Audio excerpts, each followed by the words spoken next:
Hey Irish fans, Alex Painter here to remind you that if you or your company has screen printing or embroidery needs, look no further than our pals at wcscreens.com. Nationwide shipping? Check. Wholesale pricing? Absolutely. They are indeed the gold standard of the industry and fervent supporters of this show and your fighting Irish. Their service is as tight as a Joe Montana spiral, so give them a holler at wcscreens.com. And on with the show.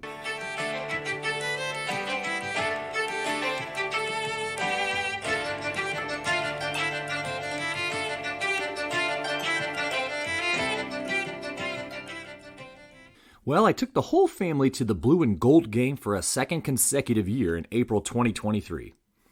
How did it go down, and just how did everything transpire for this average Midwest family? What were my thoughts on the Blue-Gold action? I decided to give it a few weeks or so to watch the dust settle before jumping in front of the microphone. Though, as I'll share, some of that actually wasn't my choice, but I am glad to be back. So, buckle up those chin straps, Irish fans. This is Onward to Victory.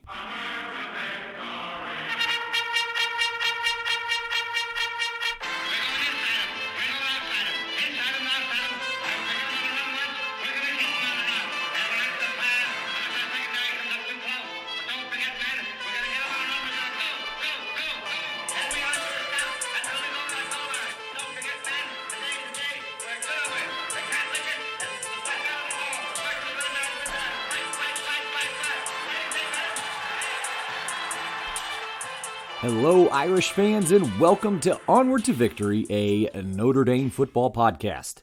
My name is Alex Painter, and this is episode number 80 of the most exhaustive, accessible source of Notre Dame and Notre Dame football history since 2019. As always, I am so happy to be here and to have the opportunity to speak on our beloved Notre Dame Fighting Irish, who are, as of this recording, just a mere 100 days or so before they hop on a bird, cross the pond, and kick off the 2023 season in style at Aviva Stadium in Dublin against one of our oldest rivals, the midshipmen of the Naval Academy. But thank you so much for joining me here today, and if you haven't already, jump back into the archives and listen to the last episode, number 79.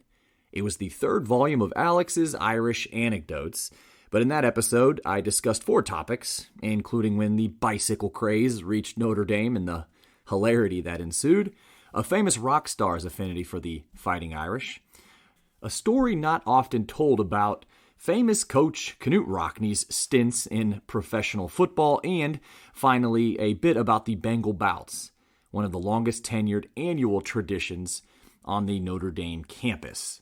But that being said, it's been about a solid month, perhaps a month plus actually, since I last joined you all for a podcast episode. This was not by design, and this is easily the longest time between episodes in show history, so you'll just have to forgive me for this one. But this episode is going to serve as a bit of a spring cleanup before we continue to move the show forward. But I have to tell you, one foolproof way to find yourself with even less time to research and podcast, if that happens to be your thing. And no, it's not the regular 8 to 5 job. I've always managed to find time to research and podcast, even with the pesky career in the way. But it's actually being the volunteer Little League Baseball commissioner. Some of you might be nodding your heads right now, but this is the very best way to lose all of your free time. I've always coached my son Grayson's baseball team, which I'm still doing now, but I have additionally taken on many of the duties as Little League Commissioner as well. And, well, since I felt poorly about devoting all my time to Grayson's baseball, I also stepped forward to coach my twin daughters, Eleanor and Harper, their soccer team at the local YMCA. As you might have guessed, I don't know a lot about soccer. Haven't played it, actually, since I believe I was about 4 or 5 years old. But the girls are young enough that I can watch some YouTube videos and learn some drills and basic maneuvers and strategies and all of that stuff to at least make it seem like I know what I'm talking about. But also, the byproduct of coaching that team was I could at least pick the practice times for the girls so it wouldn't conflict with anything. But additionally, the kids have been going to CCD this entire year, And some of you probably went through CCD yourselves. My kids, I guess technically religious education, they call it now. But so they just went through First Communion together. So it's been a bit much here in the last month or so, and thank you for your grace. And as I found out, it's really not just the time it takes and the time I devote to making this whole production happen, but it was truly just the mental bandwidth. I just found that over the last month or so, I was working with very little. But I will say, those girls, they can flat play some soccer. They must have a heck of a coach. But anyways, now a quick addendum to my previous episode. I fielded an enlightening and illuminating email from my pal Andy Nickel. Andy has a fantastic collection of Notre Dame and historical memorabilia, a portion of which he documented in his book called Men, Moments, and Myths. And as part of the Rockney portion of the previous episode, the one about him being a professional football player, and I shared about how Rock used different aliases to play professional football, because while he was still playing football at Notre Dame, and the eligibility rules, though, were very loosely enforced, there were rules nonetheless. So he had to use aliases to play professional football. But Andy shared with me that he actually did the same for boxing matches as well, which Rock had a fondness for. Thus, the Bengal bouts, which Rock had a huge hand in starting. But this is per Andy's research. Rock participated in boxing matches in surrounding communities such as Gary, Indiana, or Kalamazoo, Michigan, under such pseudonyms as Kid Williams and Frankie Brown. Imagine that. That's too cool. Where else are you going to find this stuff? Appreciate it, Andy. Oh, and I also have this one in my notes as well. In that episode, I mispronounced one of the names of the teams Rock was associated with. I had shared that he was an assistant coach for a team sponsored by a local South Bend brewery. While this is true, I pronounced the brewery as the Muscle Brewing Company, whereas it is actually the Measle Brewing Company. So it's spelled Muessel, but that is Measle, not muscle. These things are very important, so I thank Andy for pointing this out so we can amend the public record, if you will. And also, finally, none of this is possible without the help and support of the Onward to Victory Consensus All-Americans. This group includes those kind folks who contribute to the show monetarily. These folks have either contributed significantly in the past or are currently donating to the show, and on the muster roll includes Michael Finan of Rutherford, New Jersey, Brad Glazier of Williamsburg, Indiana, Will Fuller of Warren, Ohio, Dr. Jeremy Scarlett of Whitefish Bay, Wisconsin, the aforementioned Andy Nickel of South Bend, Indiana, and Mike Johnson from Oak Park, Illinois. Thank you all, and if you want to join the ranks of the Consensus All-Americans, please feel free to visit the virtual collection baskets at paypal.me/onwardtovictory or patreon.com/onwardtovictory podcast. I mentioned them in the show lead, but our 2023 preseason banner sponsor is WCScreens.com. If you have screen printing or embroidery needs, feel free to visit WCScreens.com. They are truly the gold standard of the industry. So let's dig into that 2023 blue-gold game experience here a little bit. It's been a solid calendar month. But as I mentioned, this is the second time I have gone, and it also happens to be the second time I have brought my entire family. So that includes not only my wife, Alicia, but my 9-year-old son, Grayson, and 7-year-old daughters, Eleanor and Harper. You know, the little athletes. But I know we have a lot of parents to smaller children who listen to the pod. And I'd like to stump quickly that the spring game is a great, and I mean great, opportunity to take your kids to experience a Notre Dame game day, in a sense. It's cheaper. Tickets are only $10 to get in. And a quick note here about parking. It's free. It's kind of a first-come, first-served basis. So we have gotten to park in the stadium lot the past couple years. It's really quite great. Yeah, mostly because when we come up for traditional game day Saturdays, we aren't getting too terribly close to the stadium lot, if I'm speaking candidly. But it's awesome. The parking, the stadium itself, none of it is as congested as you'll find on a Saturday. So it just really provides a great level of accessibility.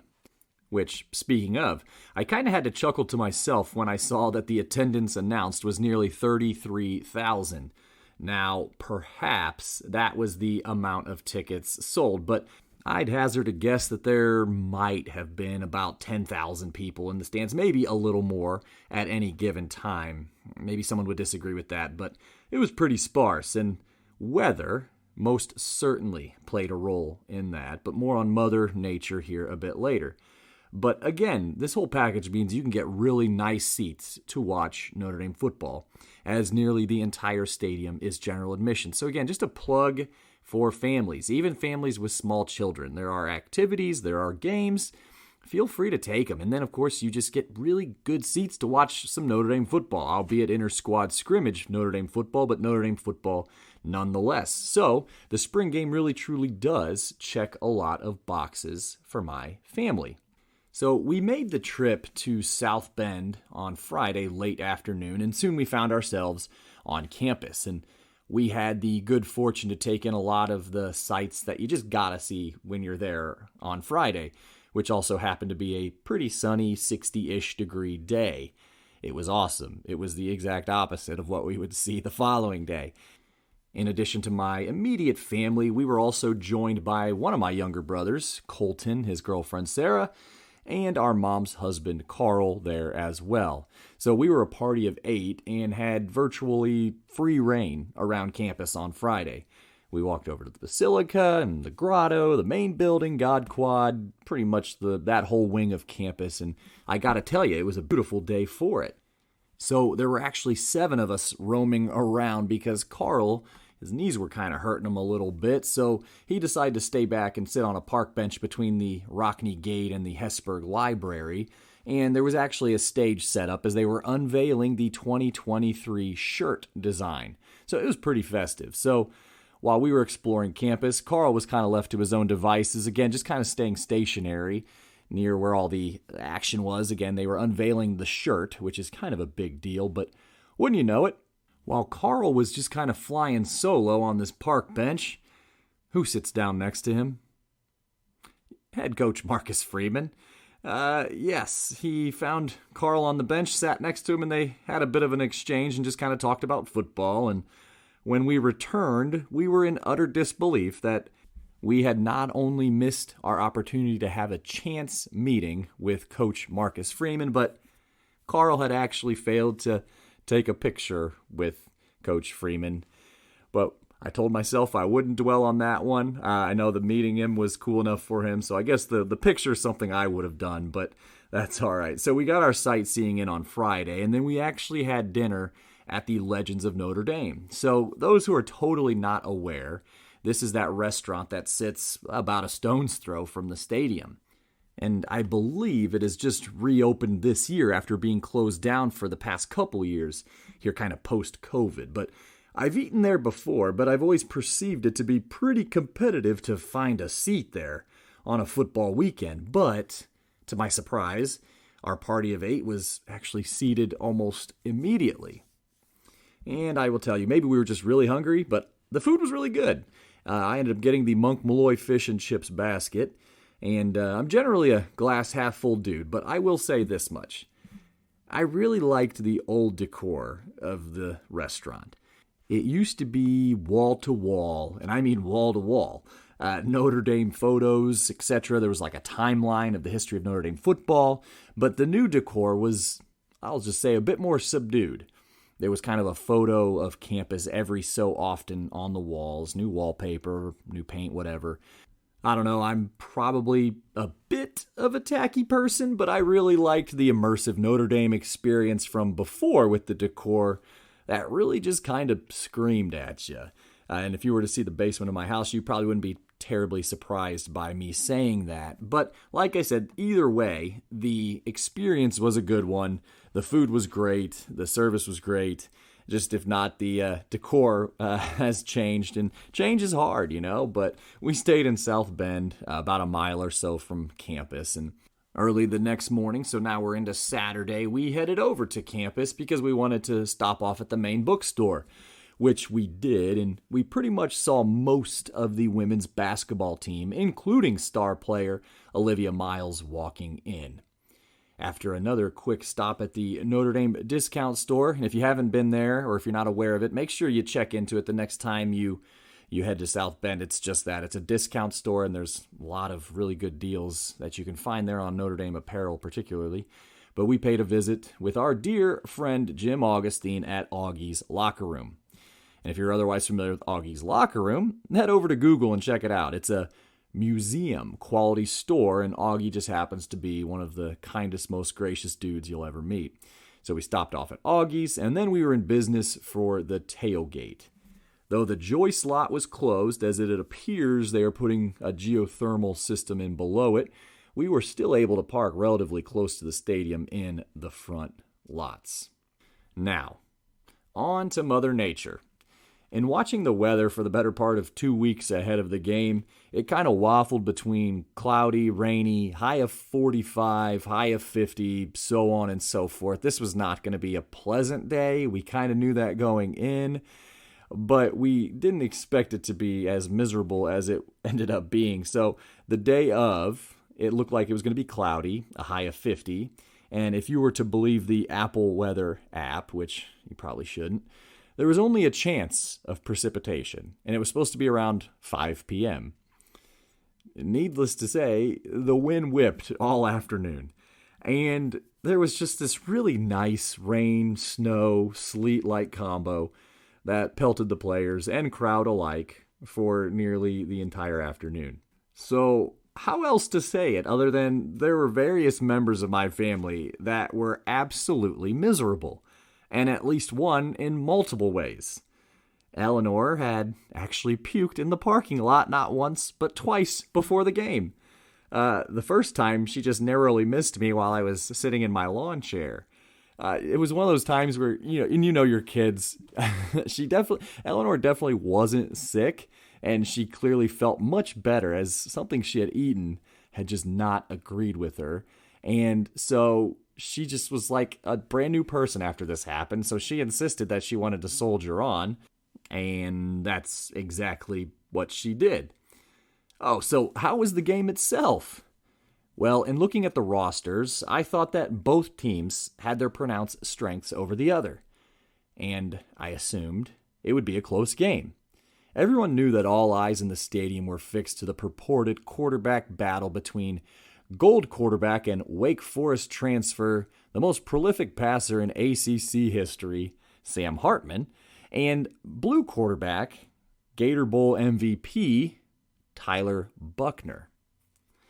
And I'll tell you folks, and you've heard it in a multitude of places, this wasn't even close. The Gold team absolutely skunked Blue, 24-0, with Blue managing just 4 offensive first downs and 56 total offensive yards. Oof. But I understand that within an inter-squad scrimmage environment, it's not all necessarily about the stats and outcomes, because of course no one is theoretically playing with a full deck, if you will, but it was about as one-sided as I can remember. Now, here are a few of my observations. Number 1, the quarterback battle. Inevitably, this is where we start. But first, the raw numbers. Sam Hartman went 13 for 16 for 189 yards and 2 touchdowns, plus 1 touchdown on the ground. You've seen the highlights. Some of you perhaps saw it live. Maybe you're one of the 10,000 or so people who were sitting in the stands shivering. But Hartman looked about as comfortable as you'd hope, like, and expect in the pocket. Fellow quarterback Tyler Buckner, not so much. This is a moot point, but he went 8 for 18 for 44 yards and an interception. And there were factors for that. And I could go into those, but it's all really a moot point.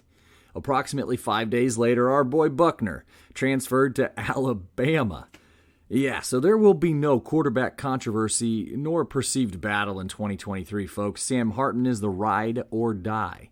We all expected it, but the overtures coming out of Irish camp is that they wanted a true battle. Stephen Jelly, the hero of the 2022 Blue Gold game, will likely be QB2.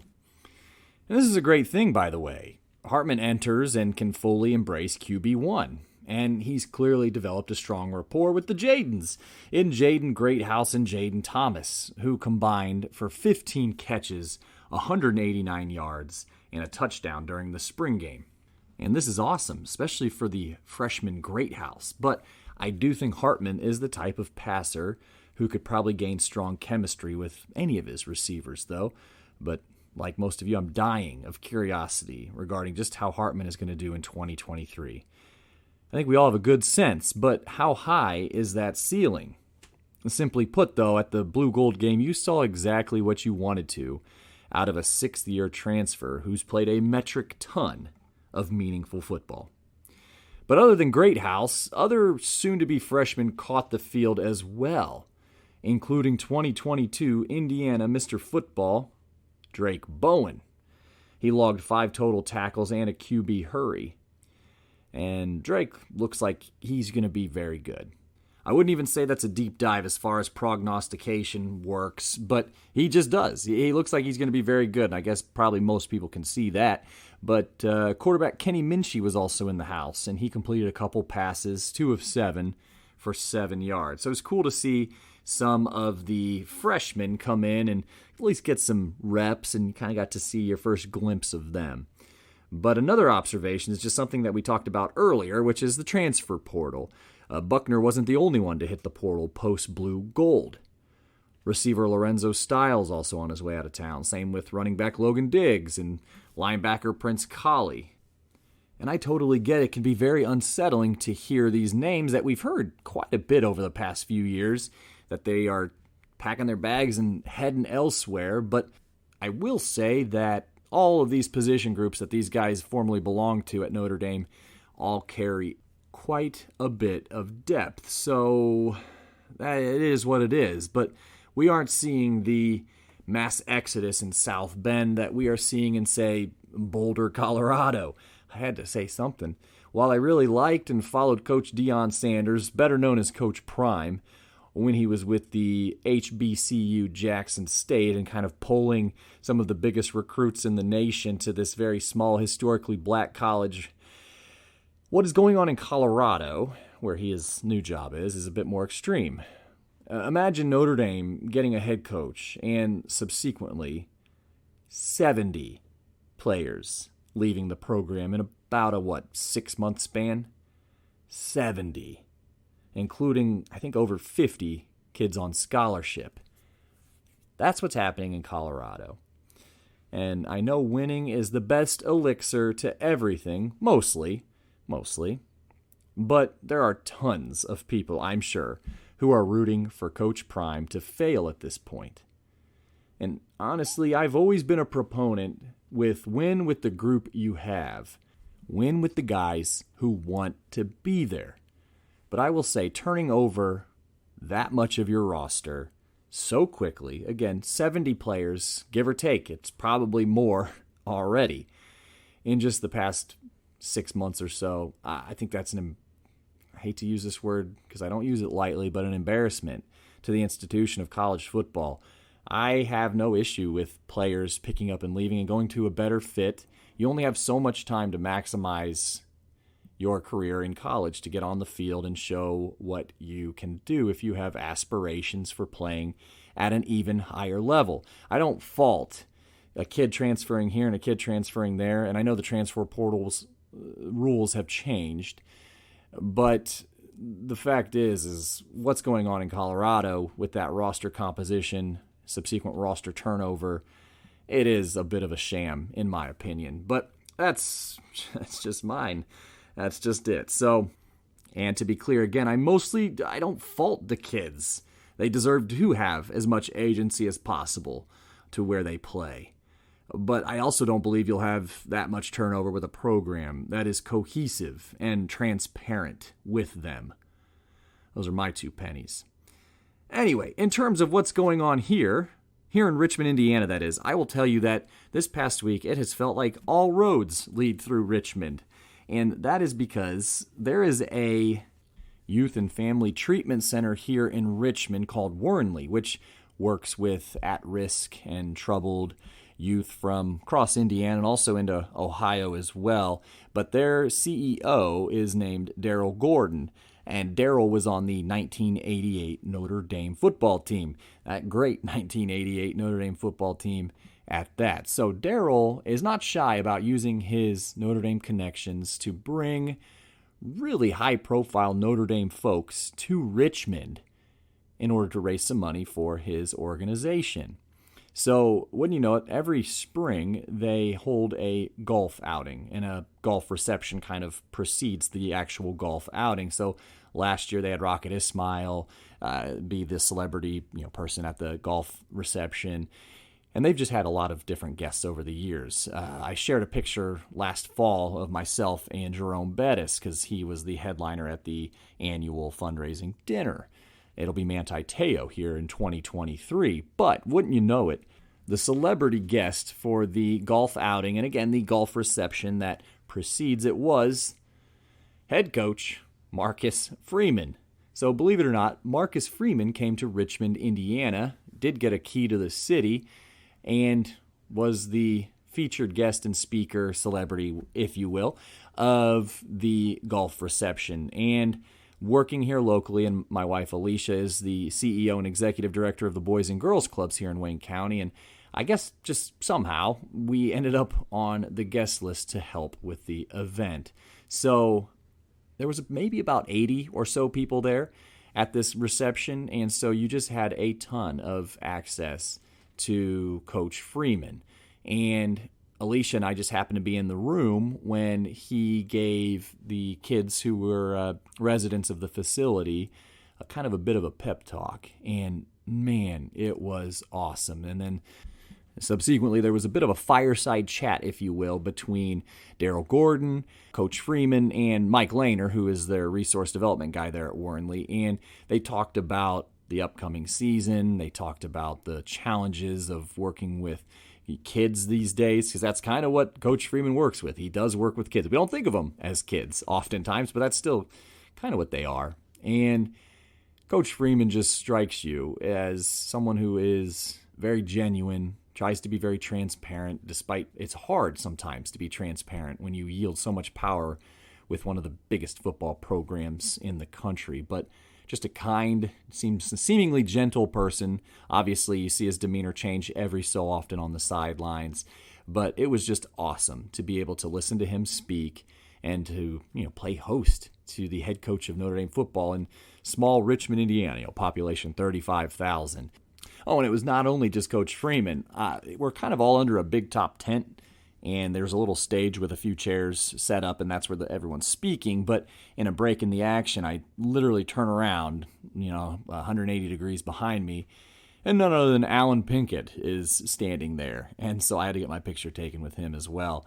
But after the fireside chat was over, they auctioned off a football and a helmet that Marcus was going to sign. And so I had an opportunity to meet Marcus briefly as he was heading back up to the reception area to sign these items. And again, what a thrill that was to be able to, I shook his hand, I slapped him on the back a couple times because I guess I can't keep my hands to myself, but I knew once it was announced that he was walking back to the Hawk Center, is what it's called on campus, on the Warrenly campus, to sign these auctioned off items. I knew that was my chance to maybe intersect with him and shake his hand and all of that. So I handed my phone to Alicia and I said, record this. And so sure enough, I managed to bump into him, and yeah, he's just such a nice guy. And man, I tell you what, in spending a couple hours with him or around him even, I'm just so proud that he is our head coach. So I want to thank Warrenly Youth and Family Treatment Center and Daryl Gordon and staff who invited me and my wife Alicia to this event and giving us a really cool look at our current head coach, Marcus Freeman. So yeah, I guess I have branded this a Spring Fling episode, and that's truly what's kind of been going on around here. That's now you're officially caught up, I suppose. It's been a long month, actually month plus, since I've joined you last. And so there's just kind of the things that have been going on, I suppose. So this was a bit of a different kind of episode. It was a little less planned, a little less programmed, I should say. but I hope you enjoyed it nonetheless. I have a few episodes planned for this summer, and it's going to be a great summer. Mark it down. I promise you that it's going to be fun times around here at Onward to Victory. And I'd like to thank again the Consensus All-Americans who keep this show running. And those men are, once again, Michael Finan of Rutherford, New Jersey, Brad Glazier of Williamsburg, Indiana, Will Fuller of Warren, Ohio, Dr. Jeremy Scarlett of Whitefish Bay, Wisconsin, Andy Nickel of South Bend, Indiana, and Mike Johnson from Oak Park, Illinois. Thank you all, and of course, thank you again to WCScreens.com. I hope you enjoyed this. I am going to sign off until next time. This has been Onward to Victory, a Notre Dame football podcast, and in kindness, I am your host, Alex Painter. And as always, go Irish!